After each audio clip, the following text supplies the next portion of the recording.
దుశ్శల ఆడదాని ఓర్పు అప్రమేయం. చేసిన పెళ్లి తనకు ఇష్టం లేదు. కేవలం రాజకీయ ప్రయోజనాల కోసమే జయద్రథునికి ఇచ్చి వివాహం చేశారు. మహాభారతంలో జయద్రథుడి కంటే పెద్ద విలన్ ఉండడు. అవకాశం రాక దుర్యోధనుడి కంటే వెనకబడ్డాడు. కానీ జయద్రథుని క్రూరత్వం ముందు దుర్యోధనుడు, దుశ్శాసనుడు కూడా పనికిరారు. అలాంటి భర్తను భరించింది దుశ్శల. కురుక్షేత్రంలో తన 100 మంది సోదరులను చంపేస్తున్నా తట్టుకుంది. ఒక క్రూరమైన ప్లానింగ్తో అభిమన్యుడిని చంపడంలో జయద్రథుడు కీలక పాత్ర పోషించాడు.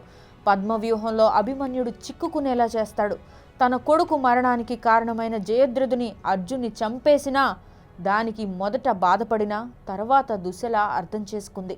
భర్త మరణం, 100 మంది సోదరుల మరణం, ఇవన్నీ చూసి తట్టుకుంది. ఆమె ప్రదర్శించిన ఓర్పు కారణంగానే పాండవులు కూడా దయచూపి రాజ్యాన్ని ఆమెకు అప్పగించారు.